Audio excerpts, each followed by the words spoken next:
Imaginez, un instant, que vous leviez les yeux vers le ciel nocturne. Pas le ciel de nos villes, pollué par les lumières, mais celui d'une nuit sans lune, loin de toute civilisation. Là, au-dessus de vous, un tapis d'étoiles se déploie, une voie lactée si dense qu'elle semble faite de poussière de diamants. Chaque point lumineux est un soleil, parfois des milliards de fois plus grand que le nôtre, entouré de ces mondes, ces systèmes, ces mystères. Nous sommes habitués à cette splendeur visible, à ces scintillements lointains qui nous murmurent des histoires d'un passé immémorial. Mais si cette immensité, ce kaléidoscope étincelant, n'était qu'une infime fraction, une simple écume à la surface d'un océan cosmique dont la grande majorité nous échappe? Et si 85% de tout ce qui compose l'univers était invisible, indétectable, une présence silencieuse qui guide pourtant la danse des galaxies et sculpte l'architecture même du cosmos? C'est le vertigineux paradoxe de la matière noire, l'ombre invisible qui, sans nous montrer le moindre éclat, dessine les contours de notre réalité. Pendant des siècles, l'humanité a cherché à comprendre le monde avec ses yeux, ses télescopes, ses instruments. Nous avons mesuré, calculé, cartographié chaque parcelle de lumière que l'univers daigne nous offrir. Et nous avons bâti une compréhension du cosmos d'une beauté et d'une précision époustouflantes. Mais au-delà de la lumière, il y a le poids. La gravité, cette force omniprésente, tisse la toile de l'univers, elle rassemble les étoiles en galaxies, les galaxies en amas, et les amas en filaments gigantesques. Elle est la danseuse cosmique qui fait tournoyer les astres dans une chorégraphie éternelle. Les astronomes, ces navigateurs de l'infini, ont commencé à observer des anomalies dans cette danse. Dans les années 1930, puis de manière plus concluante dans les années 1970 avec les travaux pionniers de Vera Rubin et Kent Ford, ils ont pointé leurs instruments vers des galaxies lointaines. Ils ont mesuré la vitesse de rotation des étoiles autour du centre galactique, un peu comme vous mesureriez la vitesse à laquelle les passagers tournent sur un manège. Intuitivement, on s'attendrait à ce que les étoiles les plus éloignées du centre d'une galaxie ralentissent, un peu comme les planètes les plus lointaines du Soleil orbitent plus lentement que Mercure ou Vénus. La force gravitationnelle devrait faiblir avec la distance. C'est la loi de la gravité, celle qui fait tomber la pomme de l'arbre. Mais ce n'est pas ce que les observations ont révélé. Dans des spirales majestueuses comme notre Voie lactée, les étoiles et les nuages de gaz, même ceux situés aux confins, continuent de filer à des vitesses étonnamment élevées. C'est comme si les enfants les plus éloignés du centre du manège tournaient aussi vite que ceux du centre, défiant toute logique visible. Pour que cela soit possible, il faut une masse colossale, une masse invisible, qui s'étend bien au-delà des bras spiraux que nous pouvons admirer. Une sorte de halo gigantesque, d'une envergure bien supérieure à la galaxie lumineuse elle-même, une bulle gravitationnelle invisible qui enserre et fait tourner tout sur son passage. Nous estimons que ce halo invisible pourrait contenir jusqu'à 90% de la masse totale d'une galaxie, faisant de notre galaxie visible une simple île de lumière au milieu d'un océan de matière noire. Cette énigme cosmique a pris une dimension encore plus spectaculaire avec les lentilles gravitationnelles. Imaginez l'espace-temps comme une immense toile tendue. Tout objet massif, comme une étoile ou une galaxie, courbe cette toile, créant une sorte de puits. La lumière, qui voyage en ligne droite, doit suivre ces courbes. C'est un peu comme regarder à travers une vitre déformée, les objets derrière apparaissent distordus, multipliés, ou grossis. Les amas de galaxies, ces mégapoles cosmiques où des milliers de galaxies sont regroupées, sont si massifs qu'ils agissent comme des lentilles gravitationnelles géantes. Ils déforment la lumière des galaxies situées derrière eux, nous offrant des images spectaculaires d'arcs et de cercles lumineux.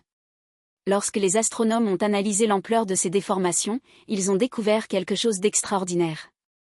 La courbure de l'espace-temps était bien plus prononcée que ce que la seule masse visible, les étoiles, le gaz, la poussière de l'amas pouvaient expliquer. C'était comme si une quantité gigantesque de matière supplémentaire, mais totalement invisible, contribuait à cette déformation. Une masse fantôme, trahissant sa présence uniquement par son empreinte gravitationnelle, sa capacité à tordre la trame de l'univers. Mais la preuve la plus saisissante de l'existence de cette matière noire nous vient d'un événement cataclysmique, la collision de deux amas de galaxies, un phénomène connu sous le nom d'amas de la balle, ou bullet cluster. Pensez à deux villes gigantesques, chacune contenant des milliers de galaxies, de gaz chaud et, bien sûr, cette matière noire invisible, entrant en collision frontale. C'est un choc d'une violence inouïe, d'une ampleur que notre esprit peine à concevoir. Lorsque ces deux amas se sont percutés, il y a des centaines de millions d'années, les astronomes ont pu observer les conséquences de cet impact avec une précision incroyable. Le gaz chaud, qui est de la matière visible, a interagi fortement lors de la collision. Il a ralenti, frotté les uns contre les autres, et s'est concentré au centre de la collision, chauffant à des températures de millions de degrés et émettant de puissants rayons X. On peut le voir avec des télescopes à rayons X. C'est comme si deux nuages de fumée entraient en collision et que la fumée s'accumulait au milieu. Mais la matière noire, elle, s'est comportée différemment. Les analyses des lentilles gravitationnelles autour du Bullet Cluster ont montré que la masse totale de chaque amas, y compris la matière noire, a continué sa trajectoire presque sans entrave. La matière noire n'a pas interagi avec le gaz, ni avec elle-même, sauf par la gravité. Elle a traversé l'autre amas comme des fantômes silencieux, laissant le gaz chaud de chaque amas derrière elle, dans le sillage de la collision. C'est la preuve la plus directe à ce jour, il y a une matière qui interagit gravitationnellement, mais pas avec la lumière, ni avec elle-même par friction comme le gaz. Elle est là, massive, structurante, mais transparente, une entité cosmique qui nous fait signe de l'au-delà de nos sens. Le mystère demeure. Qu'est-ce que cette matière noire? Nous ne savons toujours pas.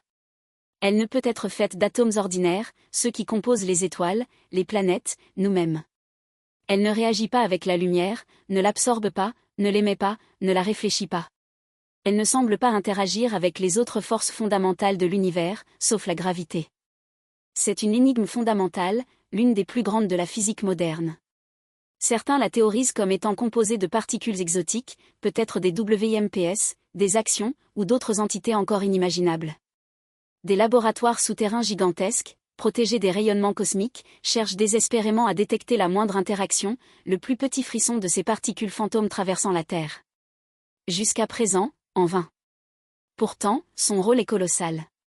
Sans la matière noire, les galaxies n'auraient probablement jamais eu le temps de se former et de se stabiliser. C'est son immense attraction gravitationnelle qui a servi de graine, de point d'ancrage pour que la matière ordinaire, le gaz et la poussière puissent s'agglomérer et former les premières étoiles, puis les premières galaxies. Elle est le squelette invisible de l'univers, la structure cachée qui donne forme à tout ce que nous voyons. Chaque filament cosmique, chaque mur de galaxie s'est probablement formé autour d'une concentration primordiale de matière noire. Nous vivons, nous existons, dans un univers façonné par cette absence, cette ombre que nous ne pouvons toucher mais dont nous ressentons la présence écrasante. Ce vertige de l'inconnu n'est-il pas l'un des plus beaux cadeaux de l'astronomie?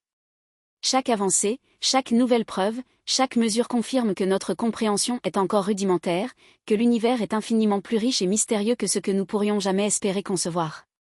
Nous sommes des observateurs nains, sur un grain de sable, dans un cosmos qui révèle à peine ses secrets. La matière noire n'est pas un échec de la science, mais une invitation. Une invitation à repousser les limites de notre savoir, à inventer de nouveaux télescopes, de nouvelles théories, à remettre en question nos certitudes. Elle nous rappelle que le cosmos est un livre dont nous n'avons lu que la préface, et que les chapitres les plus fascinants restent à écrire. Alors, la prochaine fois que vous lèverez les yeux vers la Voie lactée, ne voyez plus seulement les étoiles. Imaginez l'immense halo invisible qui les enserre, la danse silencieuse de cette matière fantôme qui forge les destinées cosmiques. Sentez la présence de cet inconnu majestueux. C'est dans cette humilité face à l'immensité et au mystère que réside la véritable poésie de l'univers. C'est une toile dont 85% des fils sont tissés dans l'ombre, mais sans lesquels aucune lumière ne pourrait exister. Une œuvre d'art cosmique dont la profondeur nous échappe encore, mais dont nous percevons la splendeur à travers les quelques couleurs vives que nous pouvons admirer. Ne nous arrêtons jamais d'explorer, de questionner, de nous émerveiller. Si ce voyage à travers l'invisible vous a captivé, rejoignez-nous pour d'autres expéditions aux confins de la connaissance. Abonnez-vous, et continuons ensemble à percer les secrets de cet univers qui est le nôtre, un pas à la fois, une étoile à la fois, une énigme à la fois.